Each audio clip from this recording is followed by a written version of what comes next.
एक समय की बात है, बरसाना में एक संत रहा करते थे। राधा रानी की भक्ति में उनकी बहुत निष्ठा थी। वे नित्य किशोरी जी की आराधना में लीन रहते, मंदिर जाते। उनका मन किशोरी जी की भक्ति में इस कदर लगा रहता कि कभी भटकता ही नहीं था। जब भी वह मंदिर जाते तो देखते कि कोई राधा रानी के लिए फूल ला रहा है, कोई श्रृंगार का सामान तो कोई वस्त्र चढ़ा रहा है। हर कोई राधा रानी को अर्पण कुछ न कुछ लेकर आता है, परंतु मैं कैसा अनुयायी हूँ जो अब तक उन्हें कुछ नहीं अर्पण कर पाया। यह विचार उनके मन में समा गया। उन्होंने सोचा, मैं राधा रानी को एक पोशाक भेंट करूंगा। और इस प्रकार वह संत उस पोशाक को तैयार करने में जुट गए। वह दिन रात उस पोशाक को तैयार करते। एक मास पश्चात उन्होंने वह पोशाक तैयार कर लिया। वह पोशाक बहुत ही सुंदर बनी थी।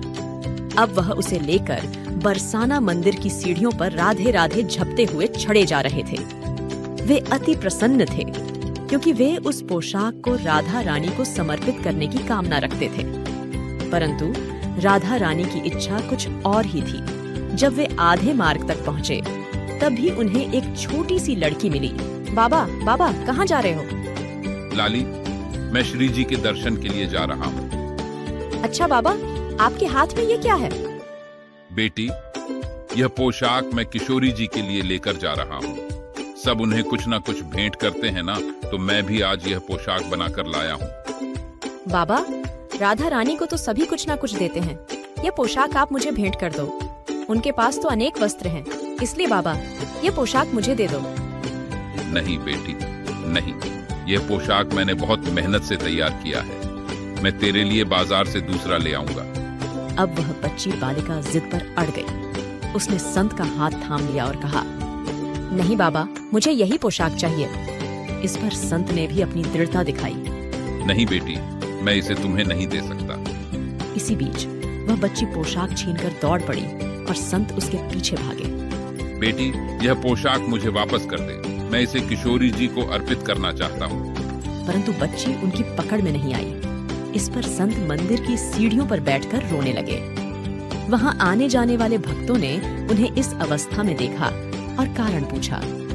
संत ने उन्हें सारी कहानी सुनाई कि कैसे वह बालिका पोशाक लेकर भाग गई, जिसे वे बड़े प्रेम से किशोरी जी के लिए लाए थे। लोगों ने सांत्वना देते हुए कहा, कोई बात नहीं, अब पोशाक तो वापस नहीं आएगा, तो चलो किशोरी जी के दर्शन कर लेते हैं। इस पर संत मंदिर की ओर बढ़े, मन ही मन सोचते हुए कि मैंने क्या अपराध किया था? क्या आप नहीं चाहती थीं कि मैं आपको पोशाक अर्पित करूं? शायद मैं पापी हूं किशोरी जी, वरना आप ऐसा कभी नहीं करते। इस तरह के विचारों में डूबते हुए वे फिर मंदिर पहुंच गए, पर अभी दर्शन खुले नहीं थे। वे वहीं मंदिर के बाहर खड़े रहे, दर्शन के लिए इंतजार करते हुए। और जब मंदिर के पट खुले तो उनकी आंखों के सामने जो दृश्य उपस्थित हुआ, उसे देख उनकी आंखें नम हो गईं। किशोरी जी ने वही पोशाक धारण की हुई थी जिसे वह बच्ची लेकर भागी थी। ये देख उनकी आंखों से आंसू बहने लगे। किशोरी जी, मैंने यह पोशाक आपके लिए ही बनाई थी। क्या आप इतना भी इंतजार नहीं कर सकी कि आप मुझसे यह छीन कर ले गईं? तब उन्हें एक दिव्य आवाज सुनाई दी।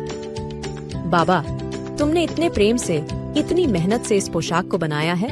यह मात्र एक पोशाक नहीं है, इसमें तुम्हारा प्रेम है, और प्रेम को पाने के लिए तो दौड़ना पड़ता है।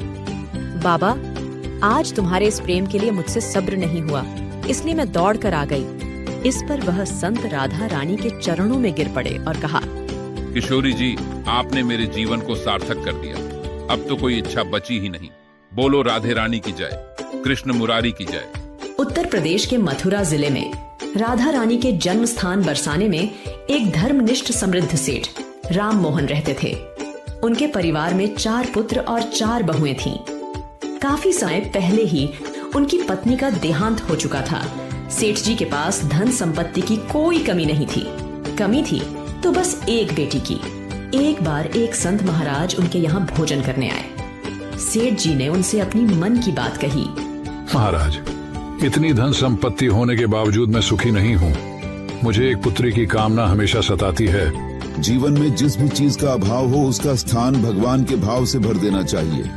बेटी नहीं है तो क्या हुआ, राधा रानी को अपनी बेटी मान लो। संत ने सेठ जी को राधा रानी की एक तस्वीर दी। संत की बात राम मोहन के दिल में बैठ गई। सेठ जी ने तस्वीर को अपने कमरे में लटका दिया और सोते जागते उसे निहारते, सुबह शाम उससे बातें करते, उसे भोजन करवाने के बाद ही स्वयं भोजन करते। ऐसे ही कई दिन बीत गए और सेठ जी के जीवन में बेटी का अभाव दूर हो गया था। एक दिन सेठ जी अपनी दुकान पर थे, तब घर में चूड़ी बेचने वाली एक मनिहारिन आई। सेठ जी की चारों बहुएं चूड़ी पहनकर घर के भीतर चली गईं। जैसे ही मनिहारिन जा रही थी, एक छोटी बच्ची ने उसका हाथ पकड़ लिया। मैया, मुझे भी चूड़ी पहना दो, मैं तो रह गई। कितनी सुंदर और प्यारी बच्ची हो। क्या नाम है तुम्हारा? मेरा नाम राधा है। लगता है सेठ जी के घर कोई मेहमान आए हैं, उनकी बेटी है। चलो तुम्हें भी रंग बिरंगी चूड़ियाँ पहना देती हूँ।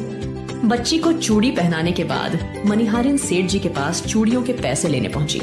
सेठ जी, मैंने घर में सभी को चूड़ियाँ पहना दी हैं, अब मेरा हिसाब कर दीजिए। अरे वाह, पहनाई आई चूड़ियाँ, अभी पैसे देता हूँ। सेठ जी ने गिनकर मनिहारान को पैसे दिए।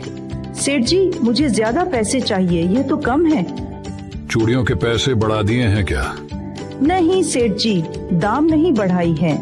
आमतौर पर 4 लोगों को चूड़ी पहनाती हूँ, आज 5 को पहनाई है। मेरे घर में तो सिर्फ 4 बहू हैं, 5वां कौन आ गया? सेठ जी ने सोचा कि मनिहारिन उनसे ज्यादा पैसे लेने की कोशिश कर रही है। ये ले पकड़, जब घर में चूड़ी पहनने वाले 4 लोग हैं तो 5 के पैसे क्यों दूं? उसके बाद सेठ जी ने 4 बहुओं की चूड़ियों के पैसे देकर मनिहारिन को भेज दिया और घर आकर अपनी बहू से पूछा, बहू, क्या तुम चारों के अलावा किसी और ने भी चूड़ियाँ पहनी थीं? नहीं पिताजी, हम चारों ने ही पहनी थीं। इसका मतलब मनिहारिन मेरे से झूठ बोलकर ज्यादा पैसे ले जा रही थी। ठीक किया मैंने, उसे पैसे नहीं देकर। छोड़ो, हटाओ। लाओ लाओ बहू, भोजन परोस दो। राधा रानी को भोग लगाकर मैं भोजन कर लेता हूँ।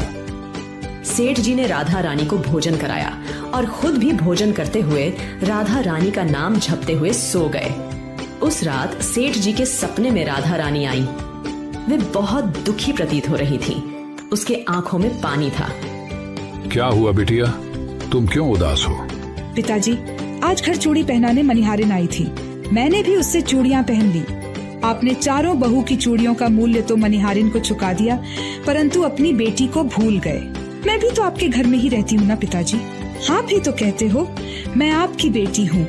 राधा रानी की बातें सुनकर सपने में ही सेठ जी की आंखों से आंसू गिरने लगे। अगली सुबह सेठ जी मनिहारिन के घर पहुँचे।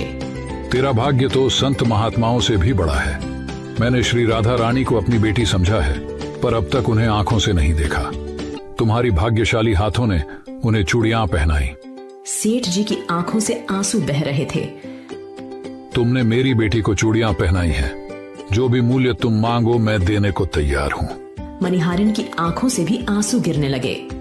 उसने सचमुच में बड़ी भाग्यशाली महसूस की, जिसने स्वयं राधा रानी को चूड़ियां पहनाने का सौभाग्य प्राप्त किया था।